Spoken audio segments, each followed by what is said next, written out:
L'un d'eux demanda: Maître, où se trouve le feu de vie? En vous, dans votre sang et dans vos corps. Et d'autres demandèrent: Où se trouve le feu de mort? C'est le feu qui brûle hors de votre corps, qui est plus chaud que votre sang. C'est avec ce feu de mort que, dans vos maisons et aux champs, vous cuisez vos aliments. Je vous le dis en vérité, c'est le même feu qui détruit vos aliments et vos corps. Semblable au feu de la malice qui ravage vos pensées et corrompt vos esprits. Car votre corps devient semblable à la nourriture que vous absorbez et votre esprit semblable à ce que vous pensez. Ne mangez donc rien de ce qui a été. Tué par un feu plus brûlant que le feu de vie. En conséquence, préparez et mangez tous les fruits des arbres et tous ceux des herbes des champs, ainsi que le lait des bêtes qui est bon pour votre nourriture. Car tous ces aliments ont cru, ont été mûris et préparés par le feu de vie. Tous sont des dons, des anges de notre mère, la terre. Par contre, ne mangez aucun des aliments qui doivent seulement leur saveur au feu de mort, car ils sont de Satan.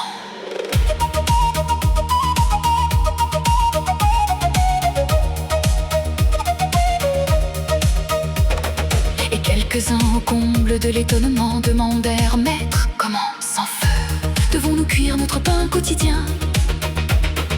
Laissez les anges de Dieu préparer votre pain, humectez d'abord votre froment, afin que l'ange de l'eau entre en lui. Puis placez-le tout à l'air, afin que l'ange de l'air puisse aussi l'embrasser. Et laissez le tout du matin jusqu'au soir exposé aux rayons du soleil, afin que l'ange du soleil puisse y descendre. Et la bénédiction de ces trois anges fera que bientôt le germe de vie se développera dans votre blé. Alors écrasez votre grain, préparez-en de minces hosties, comme le firent vos pères lorsqu'ils quittèrent l'Égypte. Cette maison de servitude exposait de nouveau ses galettes aux rayons du soleil, et cela dès l'aurore, jusqu'au moment où le soleil est à son point culminant dans le ciel. Retournez-les de l'autre côté, afin que l'autre face soit également embrassée par l'ange du soleil.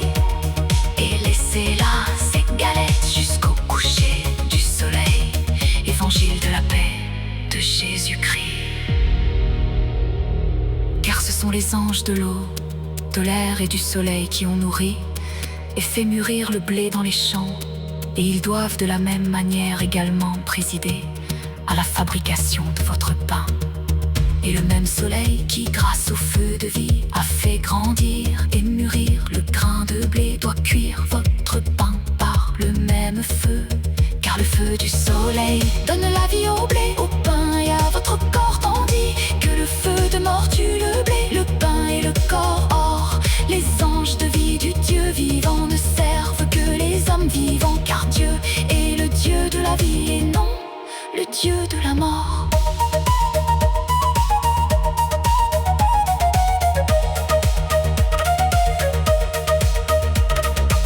Ainsi mangez tout ce qui se trouve sur la table de Dieu: les fruits des arbres, les graines et les herbes des champs, le lait des animaux et le miel des abeilles. Tout autre aliment est l'œuvre de Satan et conduit au péché, aux maladies et à la mort. La riche nourriture que vous trouvez sur la table de Dieu dispense à votre corps force et jeunesse. Dès lors, la maladie restera éloignée de vous. Ce fut en effet la table de Dieu que le vieux Mathusalem tira ses aliments. Et je vous le promets en vérité, si vous faites de même, le Dieu de vie vous accordera à vous aussi, comme au patriarche, une longue vie sur cette terre. Car je vous le dis en vérité, le Dieu de vie est plus riche que tous les riches de la terre. Sa table plus abondante et plus fournie que les plus riches tables de festin de tous les riches de la terre. Aussi, durant toute votre vie, mangez donc à la table de votre mère, la terre. Et vous ne serez jamais à court de rien, lorsque vous mangerez à sa table. Prenez toutes les choses telles qu'elles se trouvent sur la table de votre mère, la terre. Ne cuisez point et ne mélangez pas tous les aliments les uns avec les autres, de peur que vos festins ne soient transformés en marais putrides. Car, je vous le dis en vérité, c'est là une chose abominable aux yeux du Seigneur.